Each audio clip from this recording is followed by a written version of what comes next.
After a year-long intermission, we travel back to the world of Oz for one last final epic conclusion with Glinda and Elphaba. So today I thought it was time for me to stop and talk about Wicked for Good.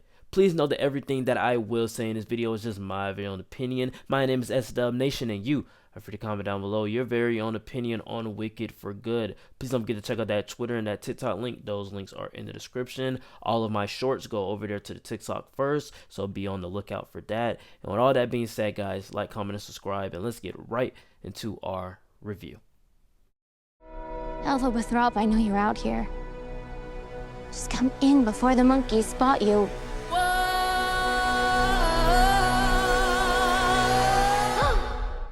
I was pleasantly surprised by the first Wicked, so Wicked for Good was in my top 10 most anticipated of the year. So with that being said, let's move right into the good.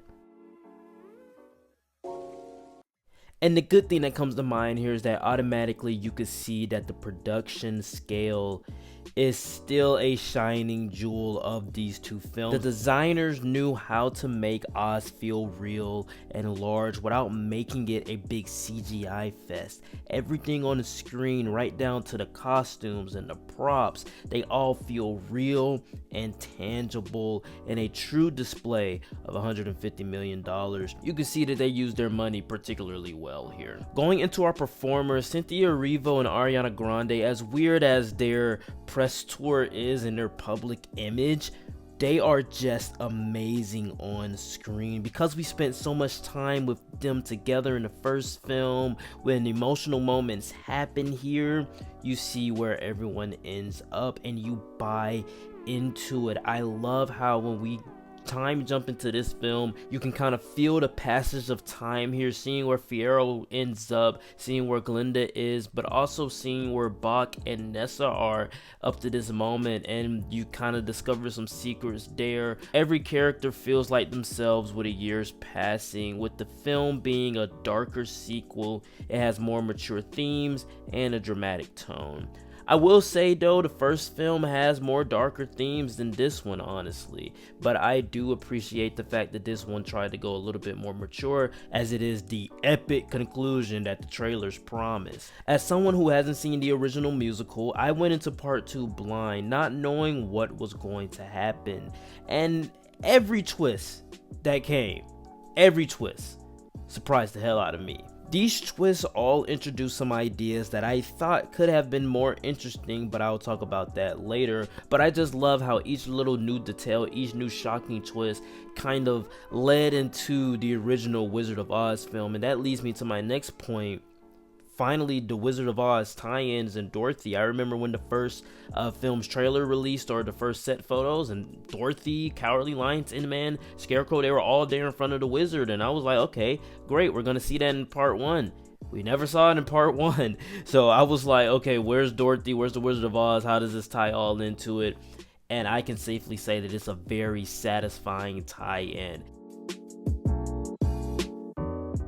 Starting off with our mix section, this is neither good nor bad, these are just things I wanted to talk about. The songs in this film are not as fun or as replayable as the first film. I think that's just fine. I mean, these are Wicked songs. I'm not the biggest fan of Wicked because I didn't watch the stage play, so I don't really care that part 2 songs are bad or just not as fun as the first parts, because I mean, that first part was really incredible. So that's just a testament to how good part 1 actually is. Also, if you're going inside of this film wanting more of Elphaba, then you're not going to get that here, because Glinda is actually pushed to the forefront while Elphaba is pushed to the side. So if part 1 was all about Elphaba and Glinda to the side, this film is more of a Glinda's movie rather than Elphaba and Glinda.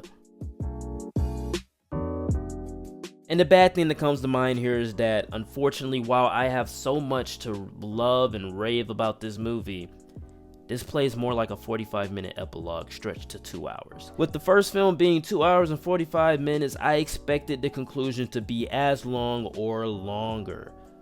But I stand corrected. It's shorter and moves awfully quickly. there are some pacing issues here due to the choices characters make, and some ideas, like I said before in the good, are introduced that feels like there should be at least 30 minutes of this, but they just didn't have enough story to warrant an extra half hour.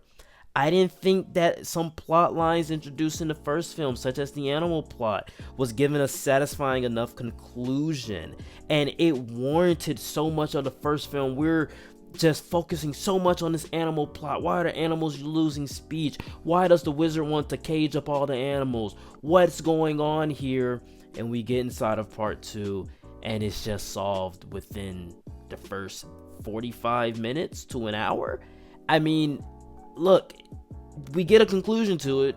It's just not satisfying enough. I also felt like this film could have benefited with more of Cynthia Erivo's Elphaba, figuring out what is her deal with the wizard, why does she hate the wizard, or trying to figure out what actually makes her mission worthwhile, because as far as I'm concerned, everyone in Oz does not care about the animals. Everyone in Oz is having a great, fantastic life. Munchkinland may be shit, but every other place in Oz is great. So why is stopping the wizard such a big deal? Okay, the animals, but guess what, guys? Part 2 doesn't really handle the animals plot as well as it could.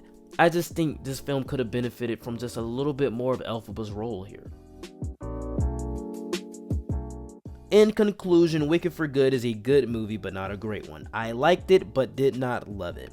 Ideas aren't given enough time due to the runtime, and it plays like an epilogue than an actual conclusion to this two-part story. But I did enjoy Cynthia Erivo and Ariana Grande. They put in such great performances. You have to see their chemistry. You have to see what they do inside of this film that had everyone emotional in my auditorium, but also just, I think this movie is just a very cool movie on a production point. The designs are pretty great. Everything has this big scale to it. So if you thought that they were gonna lessen the production quality, the production scale of the first film, you're mistaken. It looks just as big, just as grand. And also with it being a part 2, there's automatically an added weight to everything. So while the darker tone is gonna be upsetting for some people, I really appreciate it. I'm gonna give Wicked Part 2, Wicked for Good, a B+, an 8.1 out of 10. And I would say it's not better than Part 1,